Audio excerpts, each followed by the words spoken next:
4 PM news network में दोस्तों आपका स्वागत है। मैं हूं आपके साथ राशिद ज़हीर। देखिए, इटली चले गए प्रधानमंत्री जी और यहां गुजरात में एक मुसलमान के घर के लेकर के लोग सड़क पर आ गए हैं और HD कुमार स्वामी ने बता दिया है, भी मैंने आपको पिछले टाइम खबर बताई कि बाहर की कंपनी को बड़ी सब्सिडी दी है। ये चल रहा है, बजरंग दल और RSS ये सारे झगड़े चल रहे हैं। कल मैंने आपको बताया भी था, वो RSS ने कह दिया बेहतरीन सपूत है मोदी जी।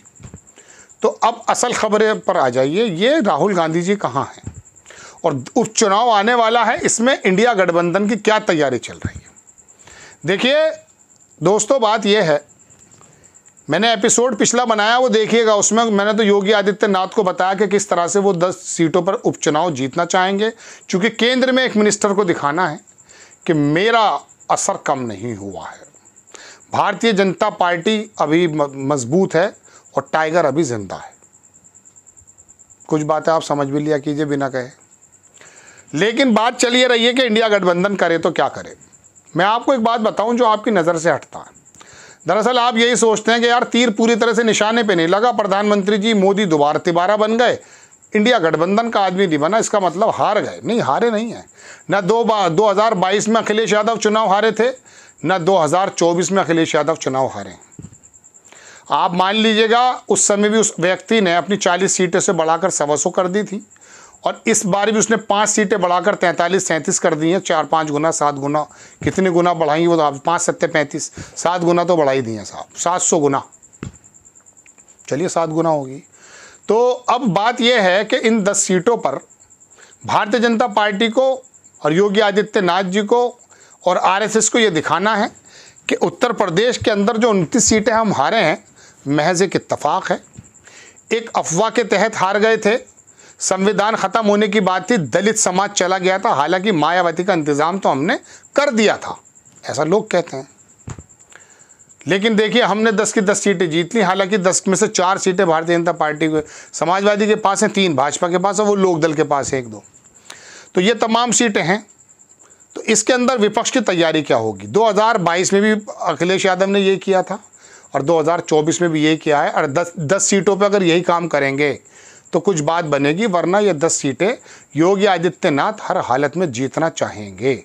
कई सारी वजहें हैं उसमें, ऐसा नहीं कि उनकी सरकार अल्पमत में आ रही है, नहीं, 255-60 है उनके पास, कोई प्रॉब्लम नहीं है। ये दिखाना कुछ और भी है, मैं एपिसोड इसका अलग बना चुका हूँ।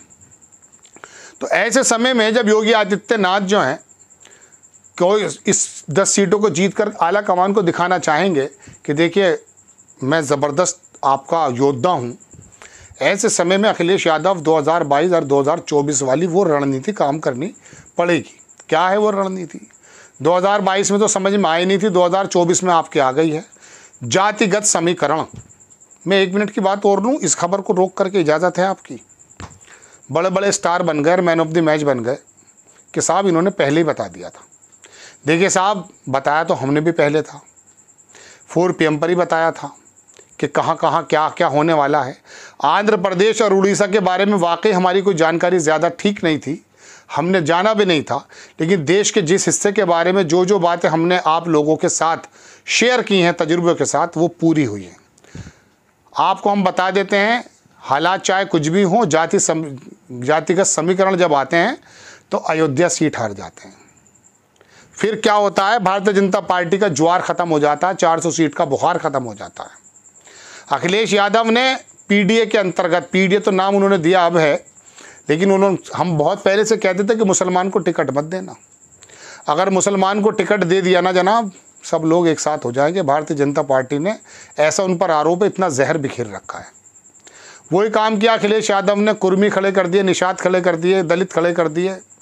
यादव और मुसलमान तो घर के वोटर थे, दे दिए। उधर दलित समाज को संविधान का डर था, आधे से ज़्यादा 24-25% वो भी चला आया। पता चला 37 सीटें जीत गए और 6 सीटें कांग्रेस जीत गई है। ज़्यादा जीत जाते अगर लोकल प्रशासन कहीं 4-5-10 सीटों में कुछ और काम कर देता, ऐसा लोग बताते हैं।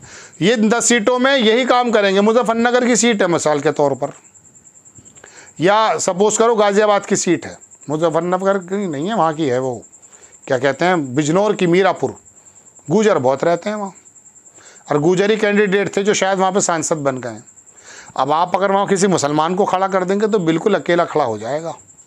अब आपको तो ये देखना है कि बनिया, गुजर, ठाकुर जो आप पूरब में कर्म करके आए हैं, कुर्मी के साथ, निषाद के साथ, मौर्य के साथ, ऐसा मजबूत वोट बैंक जो भारतीय जनता पार्टी का है, उसमें बहुत मजबूत नेता जिसके पास पैसा भी हो, धन भी हो, बल भी हो, पोजीशन भी हो, काबिल भी हो, ऐसा कैंडिडेट आपको ढूंढना है। ऐसा नहीं है ताल्लुकात पे टिकट दे दो।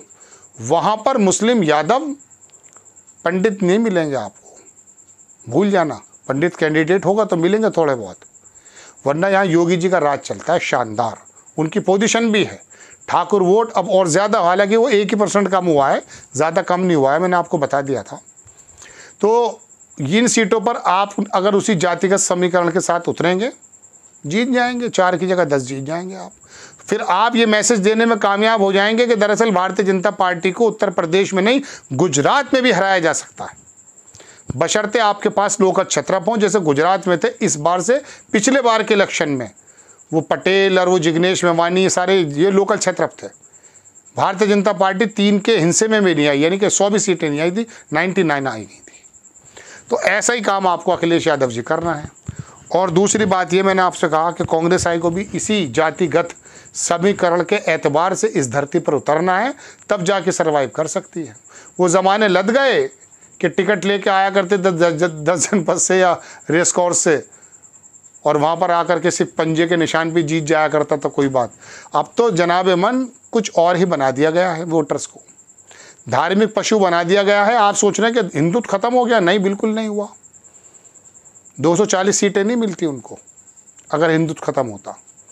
वो तो संविधान के डर की वजह से थोड़े से दलित आ गए, मुसलमान और यादव आपके पास था, और थोड़ी सी एंटी इनकम्बेंसी, 1-1.5% के करीब राहुल गांधी का मैनिफेस्टो, 10 साल से एक शक्ल अजीब भी लग रही थी। ये 2, 4, 5 बातें मिल गई हैं जिसकी वजह से आपको सीटें आ गई हैं। फिर मैंने कहा ना, जातिगत समीकरण सबसे बड़ी चीज़ है। कुर्मी को आपने लड़ाया, दलित को आपने लड़ाया, निषाद मौर्य को आपने लड़ाया, जीत गए। वरना कल्याण सिंह का बेटा अपनी जगह हार जाएगा एटा से, अगर आप उस जाति को टिकट न देते जो वहाँ पर लोधे राजपूत से लगभग बराबर के हैं। तो ये तमाम चीज़ें आपके सामने हैं। 10 सीटों पर तब जीत पाएंगे अखिलेश यादव जी। आपको खबर कैसी लगी अपनी राय कमेंट्स बॉक्स में ज़रूर दीजिए। चैनल को सब्सक्राइब कीजिए, शेयर कीजिए। नेक्स्ट टाइम मैं किसी खबर के साथ हाजिर होता हूँ। जय हिंद।